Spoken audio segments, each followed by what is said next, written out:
Welcome along to episode 787 of the Milk Bar. Jason Forrest here with you as ever. Coming up on the show this week, where we're talking about Generation Flake and avoiding things you don't want to do as we catch up with TV presenter Anna Williamson. Laura Hyde lets us know about her part in Bluey's big play, which is at the Grand Theatre on the 27th and 28th of July. We've been having an natter with Julian Elcock from the PQA, Pauline Quirk Academy in Wolverhampton, about their forthcoming intake for the new year and what they've still got to do this year. Mark Vincent, Australia's Got Talent winner, will be along as we find out about his career and his brand new single, which is an original piece of work. We'll be having a natter with Geoff Tristram. I went along to the art room at the end of his garden to find out how retirement's going. He's not very good at retirement. Matthew Richards will be bringing us his music too as we have a bit of a catch up with him.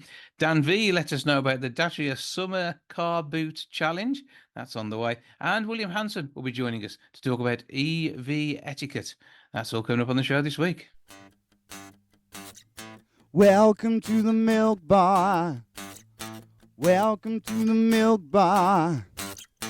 Welcome to the Milk Bar. Welcome to the Milk Bar. Welcome to the Milk Bar. Now, on TV, we see the documentary series Bluey charting his life. Of course, Bingo is along there, his sister. Now, this is coming to the stage at Wolverhampton's Grand Theatre with Bluey's big play, the 27th and 28th of July. It is going to be a treat for all the family. A fantastic 50 minutes of on-stage entertainment. Laura Hyde is helping out. I've got to try and work out how. Something to do with Bingo, apparently. And she's from Birmingham, so she's going to be in the Midlands, which is going to be good fun too. Yay. Laura, how you doing? I'm good, thank you. How are you? I'm okay, thank you. So, obviously, Bluey is just a documentary of real life, isn't it? So, for many of its viewers, however, we might have to go behind the magic for a few moments to explain how the show is coming to the stage. Tell us a bit about what you guys are doing. It's a live puppet show. They're kind of like a hybrid of what's known as Banraku puppets, which is sort of manipulated their full life size. And so what we do, we have two puppeteers per puppet. We have one person on the head, and then the second person, we call them the foot puppeteer, but they do the feet, they also do the hands. So we're sort of like moving them together in sync so that they can dance and they can, and it's great. It's quite intricate on the head. You have to move the eyes, the eyebrows, and the mouth. And yeah, I mean, I'm Bingo, but also when you're Bingo foot, I do a bit of bandit foot, I do a bit of a chili arm. So, we're multitasking, but yeah, it's great fun. So multitasking and multi-talented to be part of this show as well, to be fair. Yeah, it's so much fun. We also do a couple of, there's a few other little puppets in there as well. I won't spoil the surprise, but it's a nice few magical moments for the kids, and they all get a bit of a ooh when it comes on. So that's really special. But this show is new, but new by the people who bring Bluey to our screens. It's the original story by Bluey creator Joe Brum and new music from the composer Geoff Bush. So it's going to be exactly the sort of thing that you get, but unlike the TV series that parents will have watched 83 million times with their kids, this is going to be fresh material. Yeah, so it's it's a new show. It's not part of the episodes that you've seen on screen, but it's got things that tie in. So parents who watch and love the show will know the sort of storyline that arcs through, and there's a little cameo by one of the characters that comes out as well.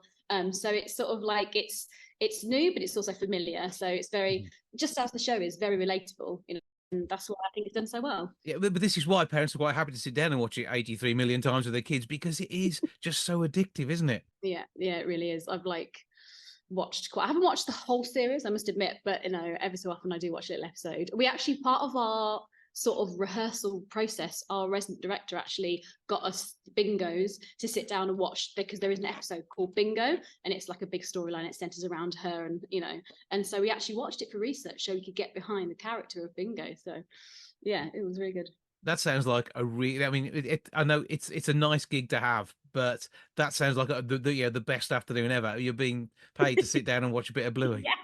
Yeah, I mean, every time I'm on, like, just actually doing the show, I'm just getting to have fun. Like, I know a lot of people say they love their job, but I literally genuinely do. I get to just like have fun on stage. This is hard work fun though, isn't it? It's not like, it is hard work. what it takes to bring this to this. I mean, it's a good job. It's only 50 minutes. Otherwise, you guys would be absolutely worn out. Exactly, and I'm one of the well, actually, I think I am the oldest member of the cast, and I didn't expect to be being so physical this time of my life, but it's kind of given me a new lease of life, and yeah, I'm really enjoying it. Like, yeah, it's just it's exhausting, but it's also really fun. And normally we're talking to people from the Midlands and we say, so yeah, obviously all your family are going to come and see the show, but this one is a show where absolutely all of the family will probably be coming to see you. Do you know what? It's so funny. So we did the Hippodrome in Birmingham quite early on in the tour, and all of my friends from school came to see it because they've all got kids. And actually, even just random venues across the country have had quite a few people come to see it. Because of my age, I'm at the age where a lot of my friends have children, and so some of the guys in the cast are like, I've had so many people come to see you. It's like, yeah, because they're all coming to see it with the kids because I'm at the age that everyone has kids. But it's been, as soon as I got the job, they're like, oh my God, we love Bluey in this house. We love Bingo and we must buy tickets. But fully enough, Wolverhampton, because my mum and dad weren't able to see it in Birmingham. So they're coming to see it in Wolverhampton on the Sunday. And also my bestest friend, who I've known since I was 3, who now lives in Telford, she's also come to see it with her 2 kids on Saturday as well. So absolutely. I mean, she might even leave the kids at home. She just, as long as she gets to come and see it, she'll be happy, won't she? Yeah. But the story starts out when Dad feels like a bit of a Sunday afternoon time out. Bluey and Bingo have other plans. Does it get a little bit mischievous? A little bit mischievous, yes. And I remember in rehearsals what our director would say to get in the character of Bingo, that she's a little gremlin, so a little mischievous gremlin. So it sounds like it is going to be absolutely brilliant fun, and it's something there which, as the auditorium enters after a show, it must be one of those where you can get changed, get out the green jacket, and go and nip along and see the reactions, and it must be just amazing hearing what the kids are saying after they've seen some of their basically TV heroes coming to life on stage. it's incredible. Like, I was in Liverpool, well, we were in Liverpool just at the arena last week, and because that's where I went to drama school, so one of my old friends came to see it with her 2 children, and she just said that Izzy, her youngest, was just beside herself, like had so much fun. And then when the show finished, she almost cried and said, oh, well, it's not good, it's going to be boring now the show's over. She was like genuinely upset that the show'd finished. So yeah, just seeing those reactions that kids have just loved it so much, it's And whilst you're just doing 2 days in Wolverhampton, it is 2 days of 3 shows per day. You've got a 10 a.m., a 1 p.m., and a 4 p.m. Now, as I say, it is just shy of an hour of entertainment, and it is going to be sort of so intense, it'll be absolutely amazing. And I mean, that is just the right length for the kids who are coming to see it as well, isn't it? But 3 show days. Yeah, 3 show day. But like you said, it's kind of it's a 3 show day, but they are a short show, but it is a short intensive show, so it can still, a 3 show day can be very exhausting, but at the same time it kind of, I don't know, there's something euphoric at the end because it's just, the show is so much fun that it doesn't really, I don't know, yeah, it's a good day on the 3 show day. It's never like, oh, 3 shows, No, it's just one of those. It must be amazing to be part of. It's going to be just a treat for everybody, and including the performers. And it's one that you're never going to tire of doing, is it? No, we've got a guy in the company who came from the Australian tour and he did the American tour, and now he's with us. And he did his 500th show the other day. So You can't go wrong. It's Bluey. I mean, it's the big play. It is that Wolverhampton's Grand Theatre. grandtheatre.co.uk to get your tickets. 01902 429212 is the box office number. Now, we're down to limited availability on the majority of the shows. The 27th and 28th of July is when you need to be there. So have an absolutely fantastic Saturday and Sunday. They say 2-3 show days. If you want to recreate watching Bluey on DVD at home, you book for all 6 shows and just go and see it endlessly. Whatever you do, though, you will have an amazing time. I think that's pretty much guaranteed, isn't it? Yeah, most definitely. Absolutely. Well, it's odd talking to somebody who is the foot puppeteer for Bingo, but Laura Hyde, thank you for joining us. Thank you so much.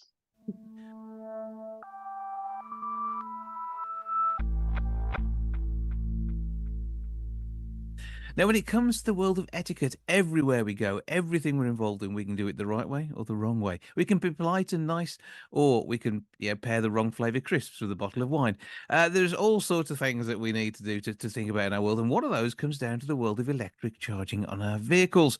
Will you be a ghost charger? Just making sure you park closer to the building because that's where the power points are.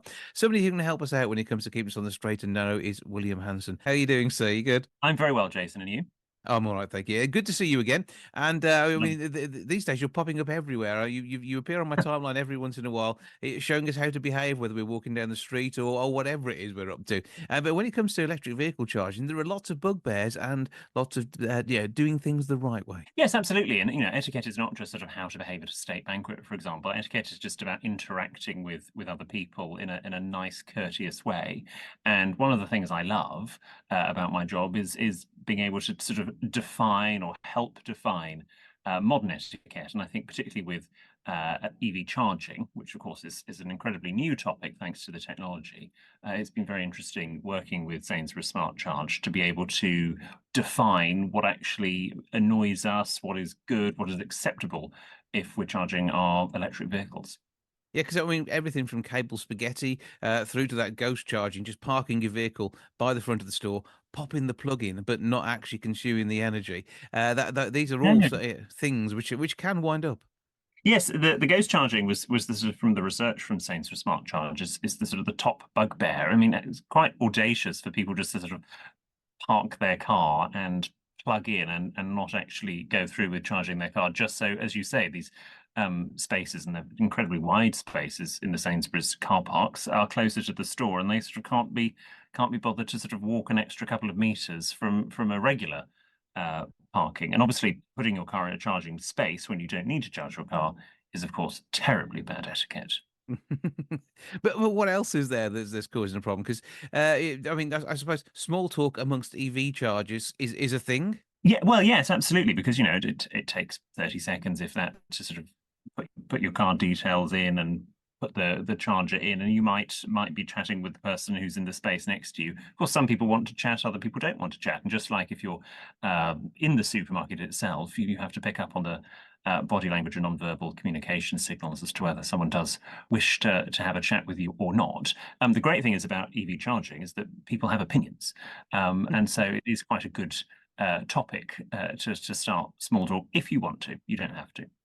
And I mean, range is always something which there is to discuss in your EV. So I mean, there are fun topics of conversation to be had. Yes, absolutely, and it's it is one of those sort of newer areas in life that we're all sort of acclimatizing to and learning more as the technology and the smart charge bays become sort of more prevalent. And when it comes to parking in these bays for charging, obviously that is a biggie. I mean, we have enough trouble with the way people park in car parking spots anyway. I found myself returning to my car, and I'm not as slim as I should be just at the moment, but I was barely able to get into the car because of how close a rather expensive vehicle had parked next to me. And I normally worried about bumping someone's car door with my car door. In this occasion, had I have done so, I wouldn't have been fussed. Yeah, absolutely. Yes, parking in car parks anywhere can be challenging, particularly if it's a very busy car park. Luckily, the Sainsbury's Smart Charge bays are wider than your average bay, so there should be no issue. They're sort of designed to be accessible for all, which is excellent. Are you a bad parker or a good parker generally, Jake? I'd like to park well. I try to ensure I'm in the middle of the parking bay. I'm driving a Volkswagen Tiguan as my car of choice at the moment, and so that's a little wider than I'm used to. So it took a little bit of getting used to, but I don't want to be that person who is parked at a funny angle. No, you don't want to be, because we will probably all notice and look and do that terribly British thing of sort of tutting. Now, with the fact that people are sitting in their car, they may sit in there to charge it after they've done everything else. It's also a tempting time sometimes to remove the litter from your car, and we do not want this going into the environment outside, do we? That's another important part of our driving etiquette, is not soiling the pavement. Yes, absolutely. Whether you're nearby or not, littering is not considered correct. It's illegal generally, and obviously with the Sainsbury's Smart Charge unit, your car can be charged within 30 minutes. So you can use that time if you're not in the store shopping. You can use that time to empty the litter and put it into the bins that are around the car park. And cable spaghetti is a problem too, because obviously all the EVs have got their charging points in different places. That's how it works. It's like we get alternate sides for petrol pumps. And cable spaghetti is a nasty thing. I mean, you could end up tangled with there's somebody in the Fiat 500 next to you who you barely know. Yes, exactly. You parking on the wrong side of a charging bay results potentially in these tangled cables. And it can cause distress to other drivers. It also looks, if you're a bit OCD like me, it also looks quite ugly. So we want to make sure you do park in the right bay, so you don't have the cable spaghetti. What else would you be looking out for to make sure that we get it right when it comes to charging our EV? Well, I think the other thing that we found from the research that people sort of is their bugbear with EV charging is what we are terming in this guide current corruptors, and that's charging cables. Obviously cannot be removed when a car is locked. So even if you are feeling a bit impatient and there isn't a bay available for you, you cannot remove the cable from someone else's car, even if it then says, yes, it's fully charged, it's not actually doing anything. You have got to leave it there. You physically can't remove it, and you don't touch other people's car anyway. So you need to sort of let the juices flow freely, leave those plugs alone. But obviously, message for other people, if it does take 30 minutes, you need to make sure you're back at your car, ready to unplug, particularly if it's busy, so you can let other people charge theirs. Absolutely. But I mean, with the number of charging points that Sainsbury's have at their sites, you're probably not going to be too badly put out by that one. Fingers crossed. Exactly. Where can we go for more information on all of this lot, please? You can read my guide at smartcharge.co.uk. Simple as that. Check out those. And of course, we can find you all over the internet and TVs as well. What you got going on in your other work at the moment? Anything that of note? Yes, well, I'm gearing up for a solo tour in September. It's a small tour. It's 3 dates. I'm going to the 3 cities that I've lived in, Bristol, Manchester, and London. So I'm doing a sort of all the stories I can't normally tell about my life as an etiquette consultant, but on stage. In London, Manchester, and Bristol, and then my book comes out the week after that as well. So that's going to be rather a busy time for you, and no doubt there'll be etiquette issues as you head around the UK. And did you put people right in public, or is that not the right etiquette as well? Not unless they ask. I mean, it is a politeness paradox. You can't really correct someone's etiquette in public, but if they ask to be put right, then I will. There's a tactful way to say. But no, I don't give unsolicited advice usually. So I think if I did bump into you walking down the street, I feel bad enough when we have these conversations. I think, what have I done wrong? I should have done something else. But the slight etiquette guilt. But however, always glad to be put right, as we just have done for those people with EVs. William Hanson, etiquette coach, podcaster, author, and so much more besides. Thank you for joining us. Jason, thank you.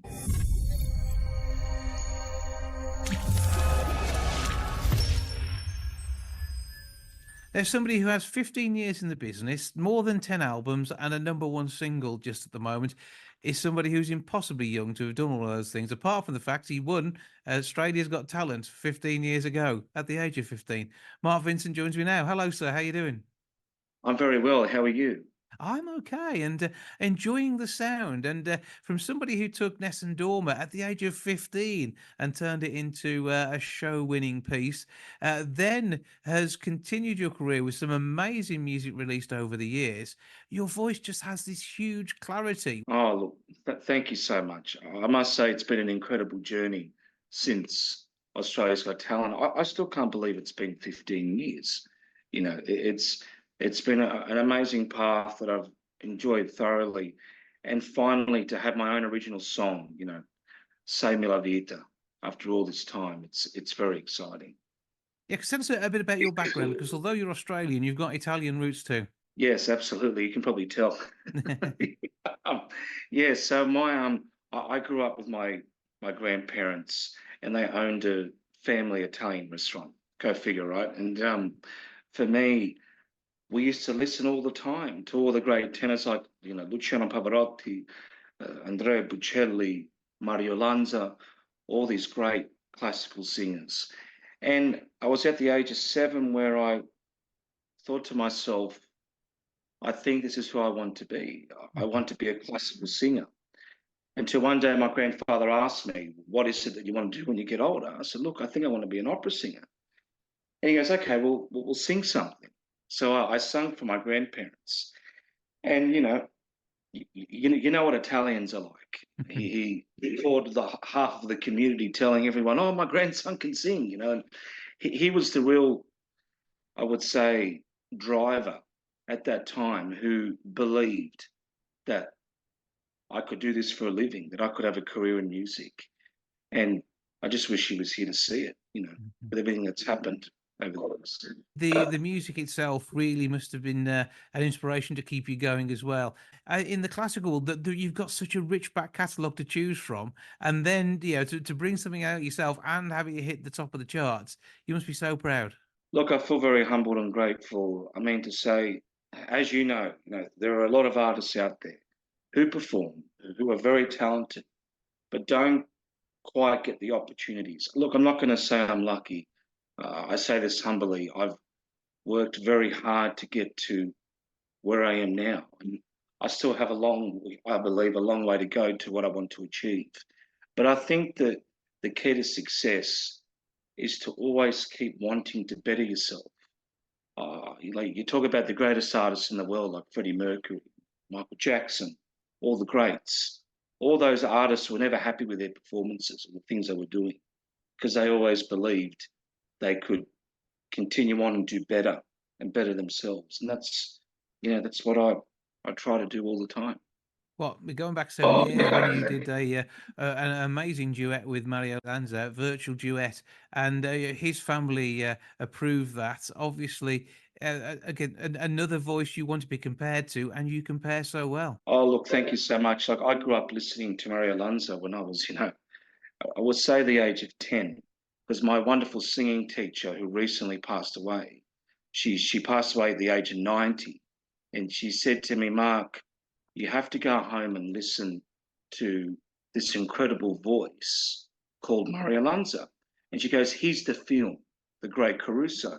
Not sure if you've seen this film or not. And I went home, I watched the entire film, and I was just blown away. His voice was so charismatic. He was the triple threat. He had an extraordinary voice. He was absolutely very attractive and an incredible actor. And there was a time in 2017 when I decided that I wanted to take on a project to do a tribute to Mario Lanza. And my previous record company, Sony Music, they said to me, look, we don't think this is going to work. We don't think that there is an audience for this sort of music anymore. Well, can you believe when the album came out, it went to number one in the Australian chart, and number 2 on the overall top 100, which is, against all genres of music. Mm-hmm. And it was one of my most successful albums that I ever did. And like you said, to do the virtual duet with Mario Lanza, having permission from his only living daughter, Elisa Lanza, was such a great opportunity. And, she even quoted saying, if it was anyone to pay tribute to my father, I'm glad it was, Mark Vincent. And for me, I was extremely honored to have that opportunity. Well, you're also coming to the attention of some other people as well. Celine Dion, I think, has been listening to some of your work, hasn't she? 100%. Well, Celine Dion, when she came to Australia, I think it would be about over 5 years ago, she did a show at Kudos Bank Arena. And my wife and I went to obviously attend her show. And I had the opportunity to meet Celine backstage. And I was so starstruck. I've had the opportunity to meet some incredible artists, but I must say, I was sort of hyperventilating when I met Celine. And when I spoke to her, I couldn't help but say to her, I said, Celine, I remember watching you perform with Andrea Bocelli singing The Prayer. I said, it would always be my dream one day to have that moment with you. And I never forget Celine saying to me, Mark, I can't see why that can't happen. And dreams do come true. So I'm hoping that dream would come true, because I think now that she's starting to find her voice again and get back into a good health. You know, who knows? Like I pray that will happen. It'd be amazing. Absolutely, and a great way of sharing two amazing voices of two very talented people. And I mean, you've been to the UK on a number of occasions, performed as part of things like the Proms in the Park.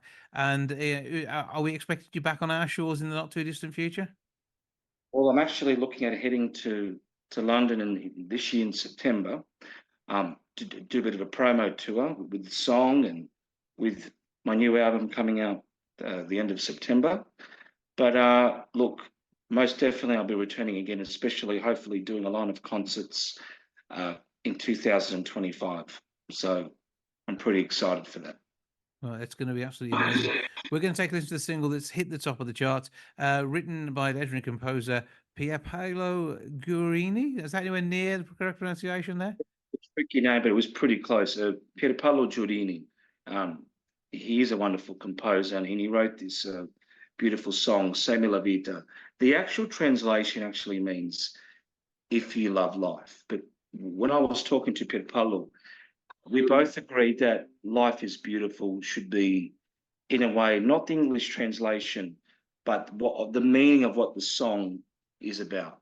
Because you know, life is beautiful, and rebirth of, you know, children that come into this world and get to experience, if they're, God bless, lucky enough, what life should be, you know. And like I said, I pray that this is a song that, you know, people hear more of, because it truly is a beautiful piece. Well, you will now absolutely wow us with your recorded performance of this.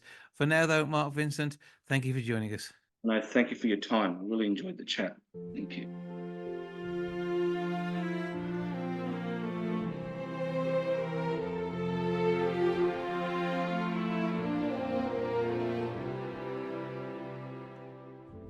Nel freddo la mattina, qui in città,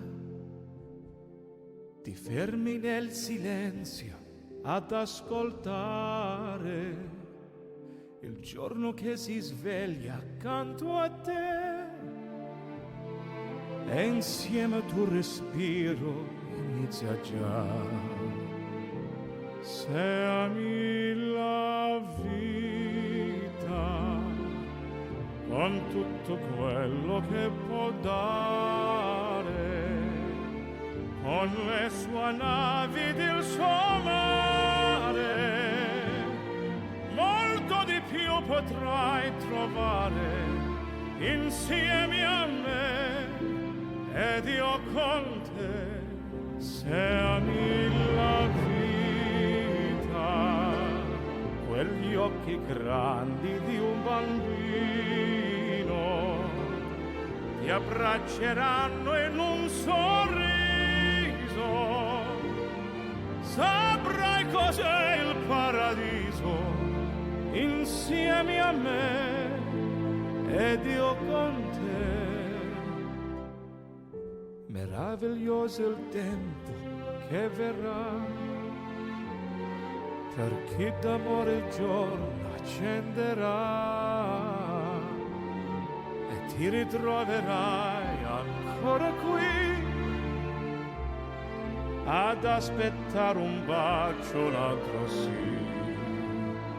Se ami la vita, terre e carezze che può dare, farai di tutto per lottare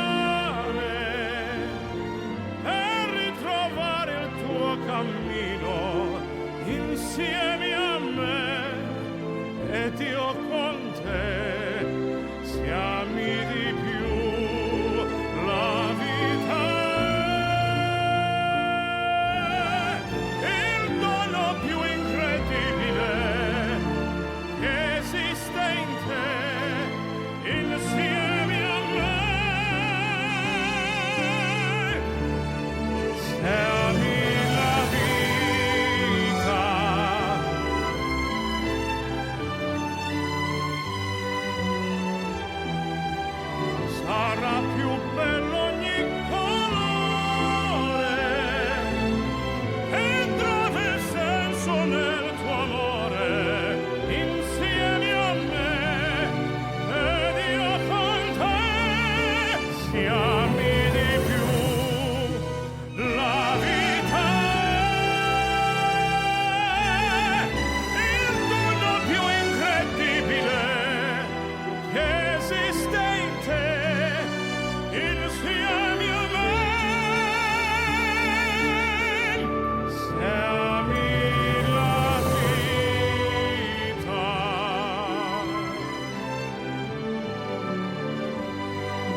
Now, a school year may be coming to an end, but it doesn't mean that everybody stops doing drama and the like, although there will be a new term come September for PQA in Wolverhampton. To tell us what's going on and the brilliant work that's happening with a group of kids who've got some special projects on at the moment, I'm joined now by Julian Elcock. How you doing, sir? I'm doing really, really well, thank you, mate. It's, yeah, as you say, an extremely busy time for us. We have the Afternoon Academy are in their preparations for a very unique West End show, which we do on a kind of rotation. It's our turn to do it with the Afternoon Academy, and they'll be performing on the 29th of September. That's a really, really exciting project, and we're well into the rehearsals on that now. The Morning Academy will do their performance of it next May. So again, it's all going to sort of snowball and build over the coming months. And this is part of the rich tapestry that is the Ball and Quirk Academy, because there's always something for all of your groups to do, and often on huge stages, really preparing them to potentially move into the world of theatre and be playing the big theatres, whether it be regional or national. Absolutely, yeah. I mean, the West End is an incredible experience. We actually perform at His Majesty's Theatre. I remembered, I've got it right, His Majesty's now. And that is a phenomenal place to perform. It's where Phantom of the Opera normally runs. So Yeah. kind of we go down on a Sunday and kick them out and do our show on their stage, which is, and for the kids, it's just an incredible experience. I can imagine it absolutely is, and I think it's these sort of things that make such a difference, and they're learning at the same time. They're building confidence, and you never know quite what's going to come next, do you? No, I mean, we've got a wonderful team. Our film teacher's working on feature films and on daytime TV, so he's doing an incredible amount of work professionally. So he brings all of that experience into film, and at the moment they're working on a kind of TV show.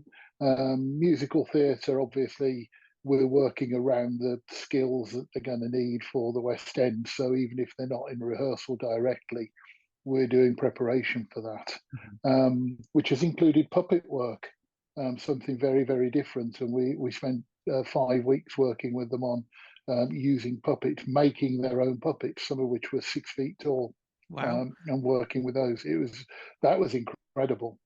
And then we've even got 4 and 5 year olds making a little film at the moment. But how does your intake actually work then? Because we've got to say, are you working within the sort of school term times, aren't you? We kind of are, yeah. It's a bit longer than the school term, but we generally sort of tie up with that pretty roughly.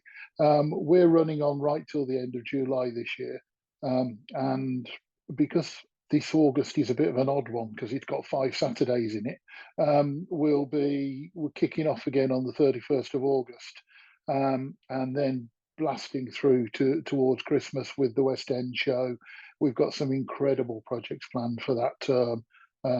We've been having a little chat amongst ourselves, coming up with something really, really different that is going to mean they're going to be doing a different project every week in quite a few of the subjects, and finding out what all sorts, a huge variety of skills and styles of music, and same with film, little challenges that they can do on a weekly basis, in a kind of advent calendar format.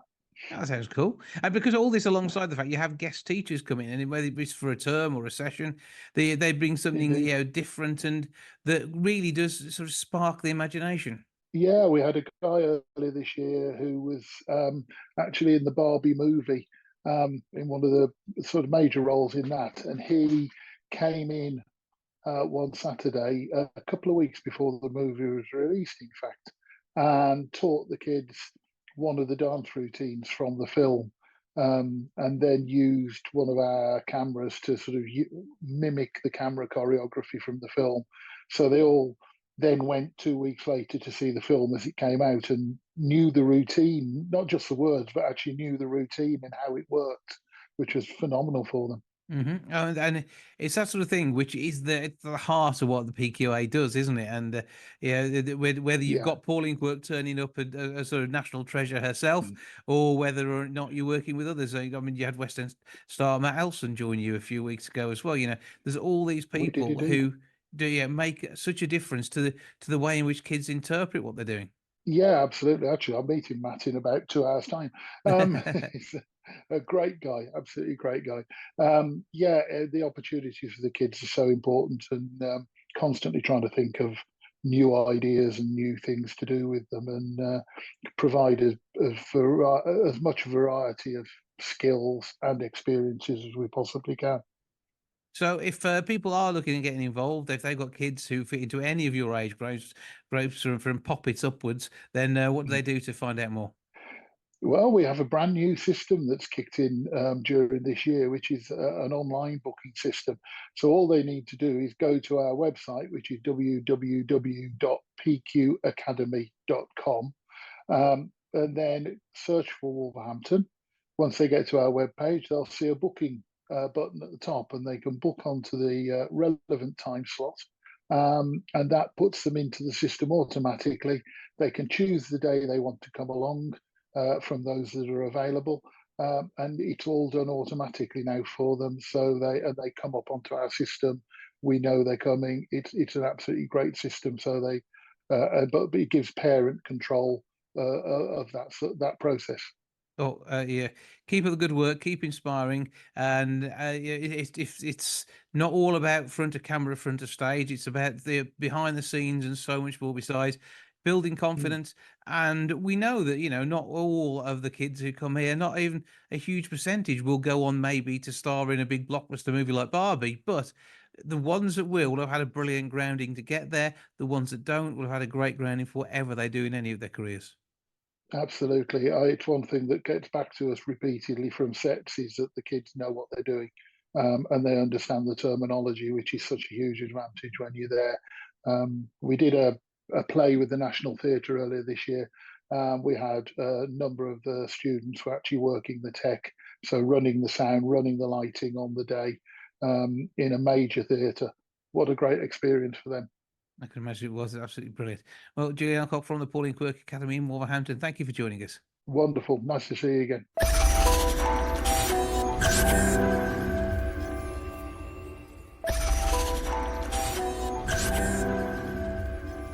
New research from Free Now is telling us that there could be all sorts of excuses for getting out of some of those things we don't necessarily want to go to, but feel obliged to, particularly when it comes to friends and family. Somebody who I'm sure has never become part of Generation Flake and faked an illness to avoid being somewhere is TV presenter, author, and life coach Anna Williamson. How you doing? I'm good, but do you know what? I love your vote of confidence in me, Jason, and I wish you were right. But I have to be honest, the reason why I'm here today is because I'm holding my hands up. I used to be, emphasis on used to be, a massive flake when it came to social plans. I'm not a massive fan of a lot of social events. I'm often working somewhere, which means I can't get there. And I work all sorts of weird hours, so nobody knows what I'm really doing. And I can always manage to appear either on the radio or doing a Facebook Live when I need to, because I know how the technology works.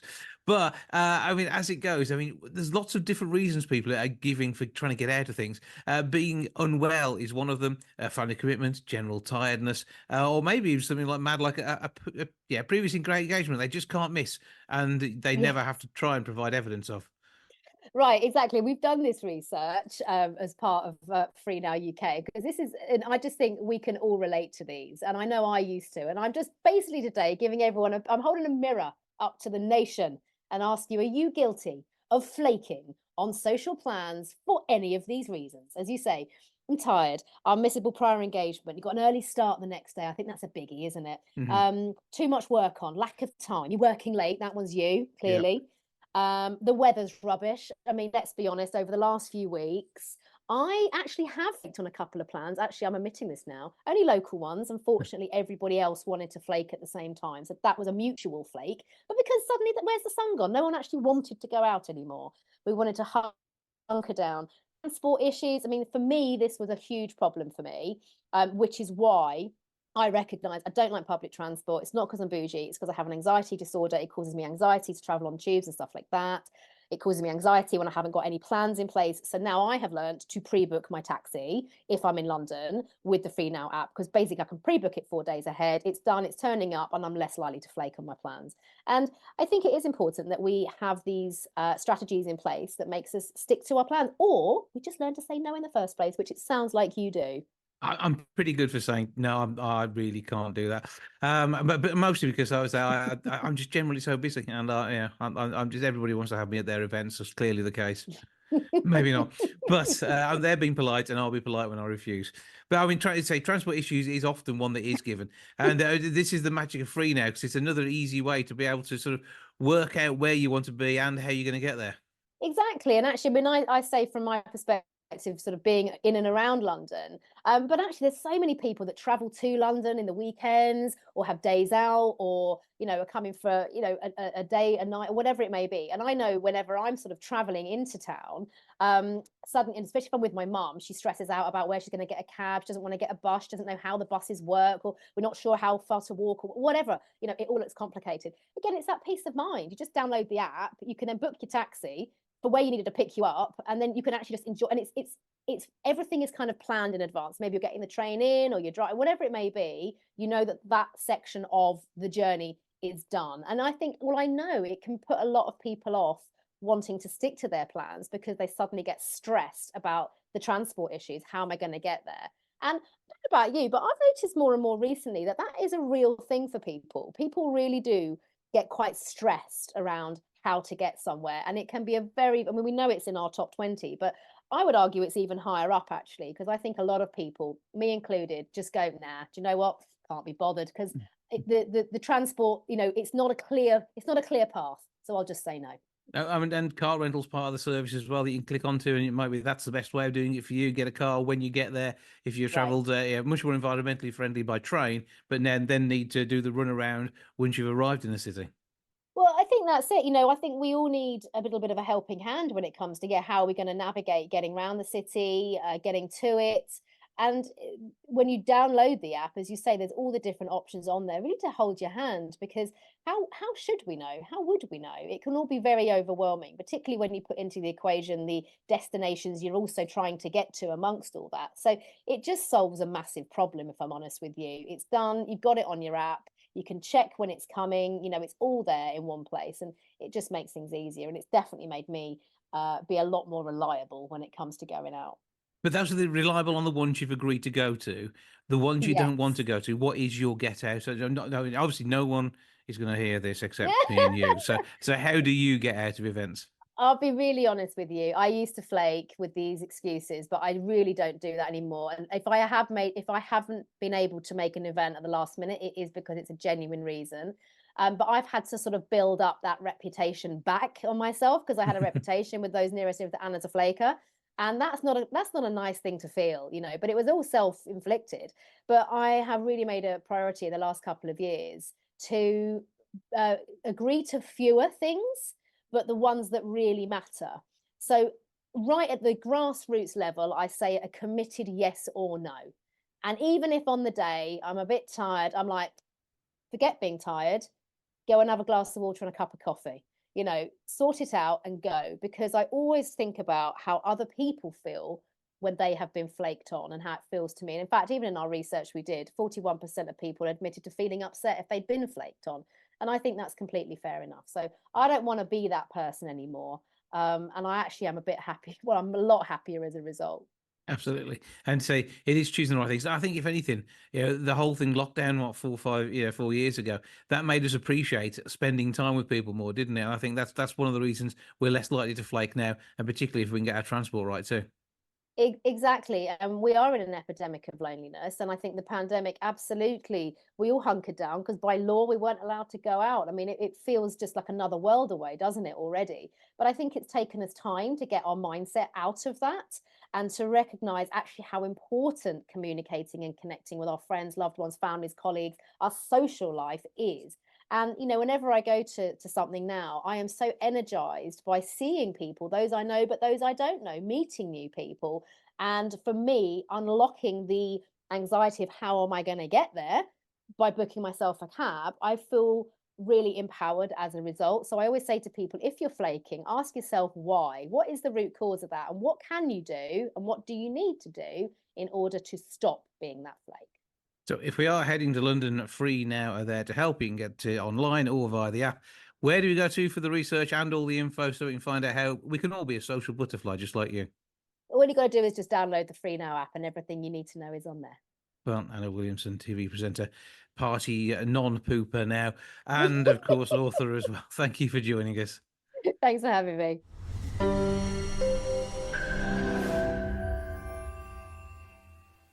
Now, season 1 of The Piano brought Matthew Richards once more to the attention of the nation. A fantastic pianist and piano tuner extraordinaire. He joins me now to let me know what's going on and tell me about his recent musical releases. How are you doing, sir? Brilliant. Thank you for having me on the programme again. Oh, it's always good to talk to you. Always nice to have a bit of a catch-up. And you have been busy. First of all, describe a bit of the experience of being on the piano, watching it back, and then seeing a second season come around too. It was a really surreal experience, being on the piano programme. And it's crazy how it all come around, really. I had a phone call from the production team, and they were originally asking me about if I repair them at train stations, if I've tuned them and things like that. And they said, do you play as well? And I was sort of telling them about myself. And they said, come for an audition in Manchester. So I went along to Manchester, and they were sort of asking me to play different types of music. And I said, I've composed this piece of music called Tide of Dreams. And they said, can you do that in Birmingham? So it was a really surreal experience how it all come around. But you didn't know that Mika and Lang Lang, the pianist, was secretly watching in the background. And so they sort of come out at the end and said, we've been spying on you, and they were sort of secretly listening. But it was incredible experience. And they're all so friendly as well. Claudia Winkleman. She always seems nice. She does. She's really down to earth, just like I'm talking to you now, really down to earth. She's got better hair than me, but there you go. But I mean, it must be great to be part of the experience. Obviously, it brings you national exposure as well. And of course, that's probably helped with the music releases that you've had going on. Because I mean, it's not unusual for you to release music, but with what you've been doing of late, you've had an album that came out afterwards, and now another one on the way. Another one, exactly. So I mean, since the program, the piece I played on there, which is called Tide of Dreams. Actually, I've got it's on all formats actually. So we've got it on CD there. Mm-hmm. You can see that CD. It's even on cassette as well. Look. Oh, lovely. That's nice. Retro. So we've done every format, but it's available to stream online. It's on Spotify under my name, Matthew James Richards, Tide of Dreams. But it's really gave it some exposure, and since that, it's got popularity, like I say, on Spotify, Amazon Music, and things like that. But I've also doing a new album, which is going to be out next month. So stay tuned for that one. Okay. Will you share a preview track for that with us in a short while's time? Yeah, of course we will. Okay, we'll look forward to that. But I mean, what's inspiring you when you're writing your music? Because is the vocals on there as well? Because we're used to hearing you do a bit of George Formby. I know. This is it's all sort of instrumental. So I've sort of gone in that direction for this album. So it's all instrumental, bit of orchestral. There's even a bit of synth wave going on in there as well. So it covers all ground really for every person really. Have you ever been tempted to get into sort of film music and things as well? Yeah, this is some of the kind of thing that I've been looking for, to do sort of film orchestral, like cinematic type of music. And there's a track on the Tide of Dreams album called "The End of the Tide," and that's like a cinematic sort of like for a film. So it's worth checking out that. Okay, so yeah, if anybody is listening who puts together film or TV scores, Matthew is your man. Cheers, Jason. I mean, also we're talking about music as well. I've been doing a few concerts as well, and there's one actually. It's become like an annual thing, really. So it's in Wellington next June, and I'll be playing a mixture of music on the piano and ukulele as well. So the concert I did recently was called Musical Memories, and it was a bit of a trip down memory lane, things from the films, some of the popular music as well, and of course some of my own compositions thrown in there as well. So treats for everybody there. And That's right. I say it's nice to be able to go out and perform some, music. And I suppose you're also doing this when you're piano tuning as well, aren't you? Because once you've got it set up, it's a song it's one of your own. Impress the owners. Impress the owners.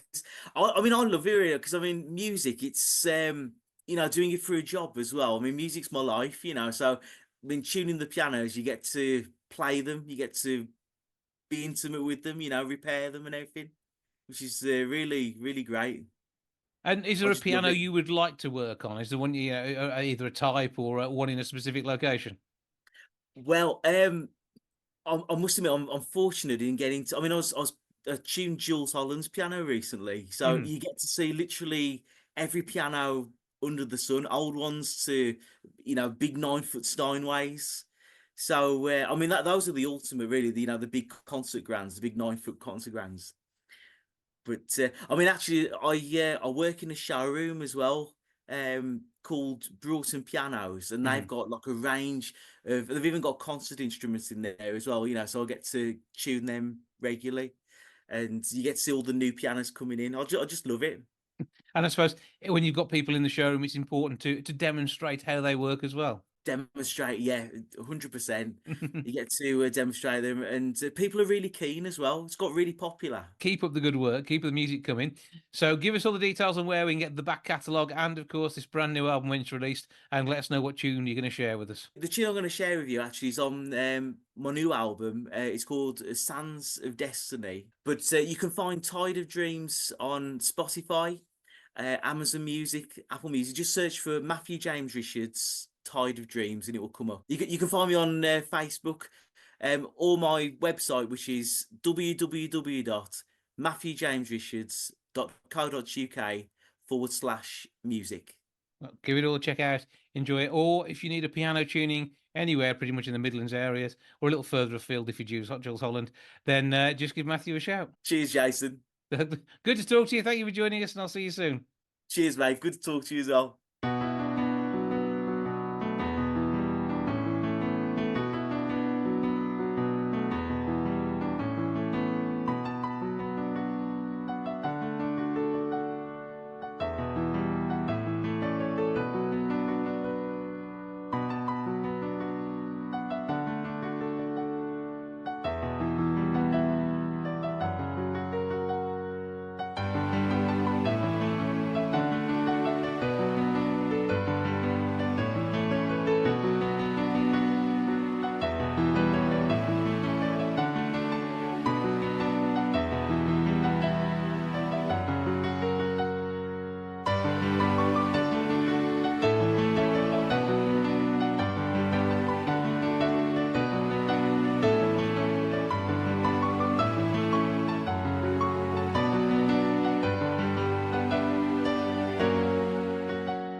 Now, in the art studio of Geoff Tristram, many, many years spent here working away, producing pieces of artwork that have been seen all around the world and possibly even beyond. We don't really know about that bit yet. However, he's kind of officially retired, possibly. Yes. He says yes, but there's still things happening. Geoff, how you doing, sir? I'm all the better for seeing you, Jason. Well, it's nice that you pop in and see where the magic happens, because well, if that's what you call it. well, magic. come on, the work that you've done, what you've sold over the years. I've done a lot. And you look like you're world weary at the moment. Yeah, I look like Phil Collins' granddad. Sorry, Phil. No, it's I worked out. I looked at my old invoice pads, and I worked out approximately how many pictures or drawings I've done in 45 years as a professional artist, and it's at least 55 to 60,000 pictures. Which is impressive. Which is a few. Yes. And 21 novels.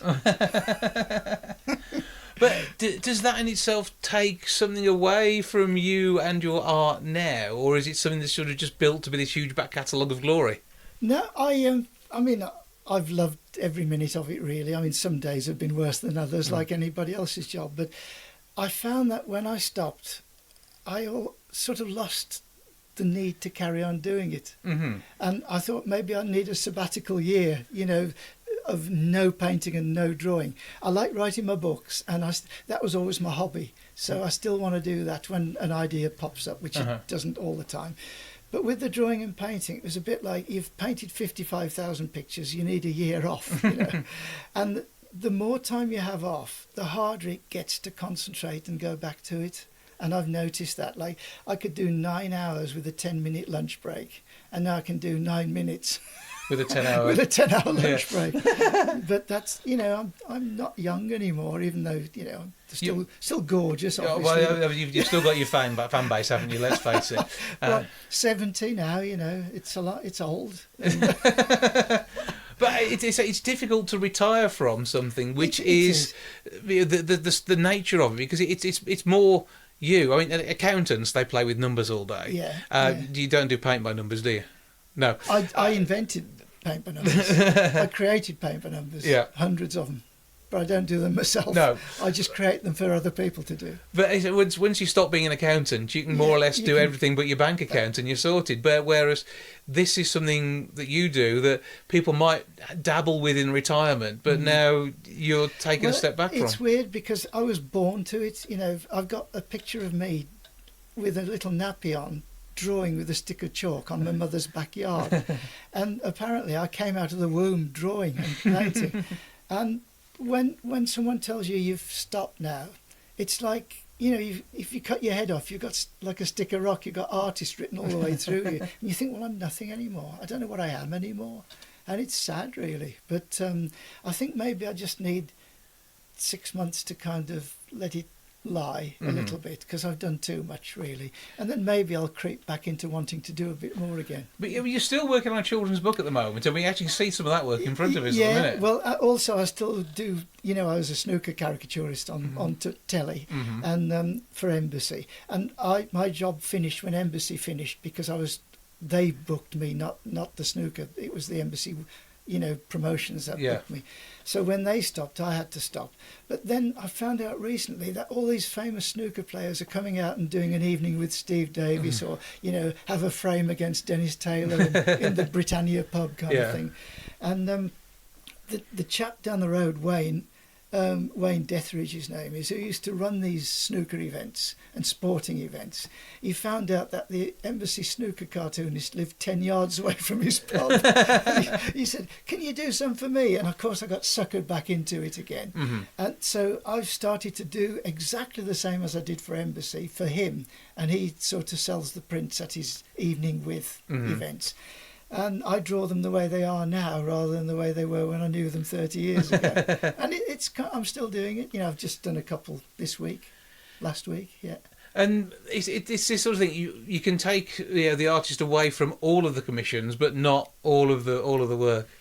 Yeah, I mean, the thing I do for myself, like my books and everything, I did a children's book, and I did a couple more with my brother. I did a couple of Doreen Tipton children's books and things. And it's kind of, if an idea pops into my head, I can't resist it, you know. And this stupid thing that you were looking at Well, earlier, the hunt for Nanny's teeth. Yes. There is a story behind it, which I won't bore you with. But I wanted to come up with a kids' book that was because it's the parents who are reading to the children, and you have to amuse the parents. And then the children love it as well. And if the parents think it's boring, they don't want to read it to the kids. So I've done these things with a view to making the parents giggle their heads off when they see it, with stupid plots and everything.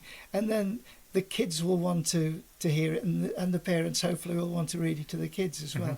Like the chap who prints all my books, they're called Four Edge in Essex. And he said, "I hate you," the one day he phoned up. And I said, "Why?" And he said, "Because Welcome to the Curious Zoo is the only book my kid wants read to it every flipping night. And it's your fault." So I said, "Wait till you get The Hunt for Granny's Teeth." So yeah, that I'm still doing bits and pieces, but yeah, it's the creativity has to flow somewhere, doesn't it? Yeah, you can't force it. Like with a book, you can't think, "I want to write a book. I'll think of something desperately to write about," because it'll be rubbish. It's that 4 o'clock in the morning moment when something stupid pops into your head and you think, that's a good idea. Then you can't wait to start. But it's got to come from proper inspiration. And those 4 o'clock in the morning moments are the ones that annoy your wife the most, I'm going to guess. Well, yeah, because I kind of write something down on a notepad, half delirious with sleep, and I wake up the next morning and it's total gobbledygook. It doesn't make any sense. But that could have been the £1 million idea. Well, you never know. Yeah. I mean, I could tell you the other day I dreamt about lots of tiny little green aliens all over my bed. Yeah. Who look like the Mekon from Dan Dare. And they're a bit like frogs. And they're all lying dead on my bed sheet. Right. And then to the side of my bed I saw an open bag of KP peanuts. Right, you following this? Well, I think so, yeah. So I got one of these peanuts out and I noticed there was a little indentation in this little alien. So I popped a peanut into his head, like a battery. Yeah. And it came alive. I mean, how stupid is this? And then all these aliens were running all across my bed with peanuts in their heads like batteries. And I woke up, I thought, you are going insane. Well, either that or you're writing for the new series of Doctor Who. It could be one or the other. It's one or the other. Yeah. But yeah, I've got a very overly creative head. Scary place to live. Some would say mental. So with the books at the moment, because we more than a decade, nearly 2 decades ago now, actually. Is it that long? Yeah, did the audio book of A Nasty Bump on the Head, which was first one. Your first one. Yeah. There have been so many in between, and we haven't had time to revisit even the second in the David Day books, let alone look at where else you've gone next. There's about 9 of them now, and there's some Adam Eve books and some random books as well, But yeah, 21 books. I can't believe it. But hang on, by my reckoning though, that means you've probably still got at least another 4 ISBN numbers that you've got to use at some point. Oh no, because I used all the ISBN numbers up. You buy them in books of 10, when they used to be like 100 quid for 10, and now they're 100 quid each. Wow. So you have to think seriously about buying an ISBN number now. And every time I do a book from now on, I have to buy a brand new one for 100 quid. Yeah. So you don't rush into it. You make sure it's edited fully before it goes anywhere. Starving artist, you know what I mean? But what I mean, are you writing that? I mean, you got the kids' books you're doing, but where are you at the minute? Is there a new series?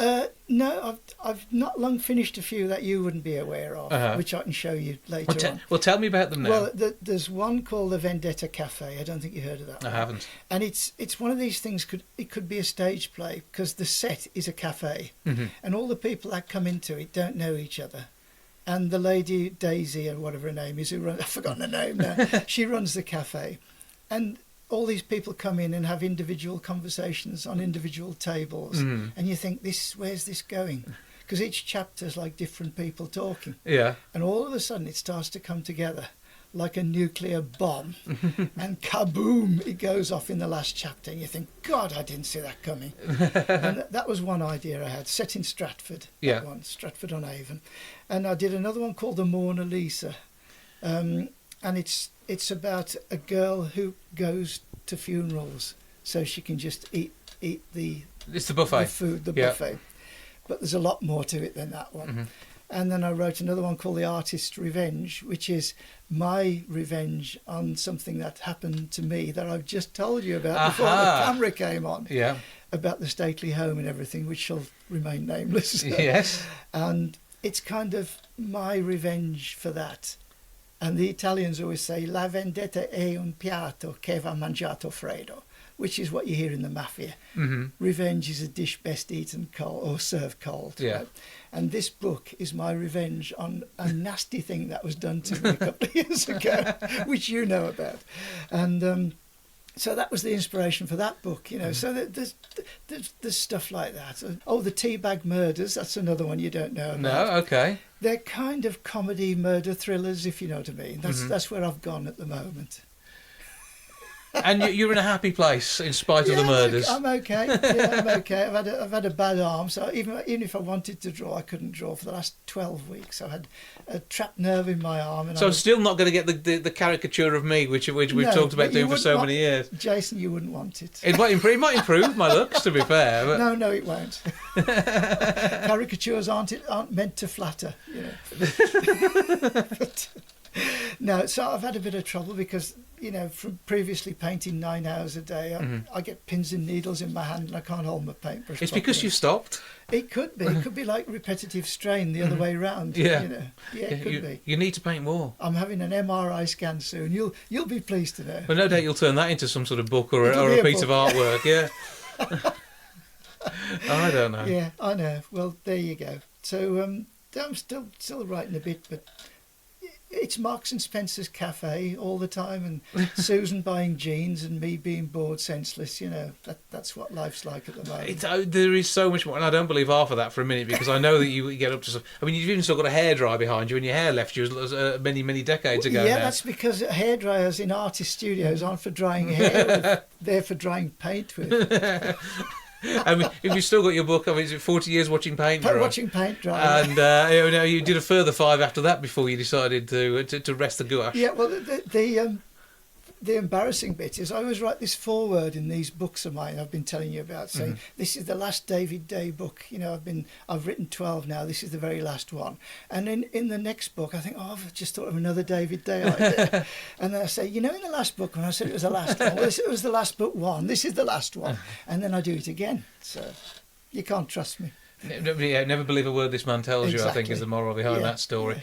Yeah. So where do we find all of the work? The best way to if you want books and things like that is to email me, because I can post them to you. They're not in the shops unless you order them, and if you order them, they take about 35%. Whereas if you order it from me, you can have a little thing written in it, and you have it sent to your house, and it'll give me all the money instead of Waterstones. Yep. So it's just gt@geofftristram.co.uk. Now you've got to spell Tristram for everybody. Trist, Trist, Ram, as in the sheep-like animal. Yes, okay. It's Geoff with a G, EOFF. Tristram.co.uk. gt@geofftristram.co.uk. Yeah. And that you can get, see what's there, look at all of the back catalogue. You'll see some artwork. You'll even find out about some of the jigsaws and stuff that well, are out there. If you look on the website, it's just www.geofftristram.co.uk. Look on that, see what you fancy. It's jigsaws, fine art, cartoons, books, the lot. And then see what you fancy, talks even, and then see what you fancy and send me an email and I'll write back to you. Simple as. Yeah, exactly. Yeah. Well, I say cut out the middleman. Well, yes.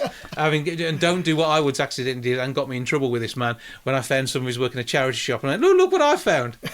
And it was a signed book as well. Was it? Yeah, I think someone had died. Yeah, well, if I sign them, it makes them worth about £8 less. Sorry. But so you check out the work, enjoy it, and we don't trust you to say you're not going to do anything. Well, I might do, taking my foot off the gas, sort of. Yeah. It's got a lot of paint in here to get through. I know that. Well, yeah, I've got to use all these up before I die. Yeah, you can keep going. There's something called Naples yellow and the watercolours are there. Yeah, The 1,000 felt tip pens are there, and I do mean 1,000. That's what all the jigsaw puzzles were done with, all the way down there to the bottom. those are all the inks, those are all the inks, those are all the inks. All the oil paints are over there, and the gouache, or the gouache if you're posh, over there. There's thousands of things I've got to use up before I keel over. Okay, so you're going to be working for at least the next 150 years looking at this lot. That's the way we like it. Geoff, always good to see you. Thanks for having that. And we look forward to some projects in the not too distant future, I hope. Yes, thank you very much. Thanks for coming.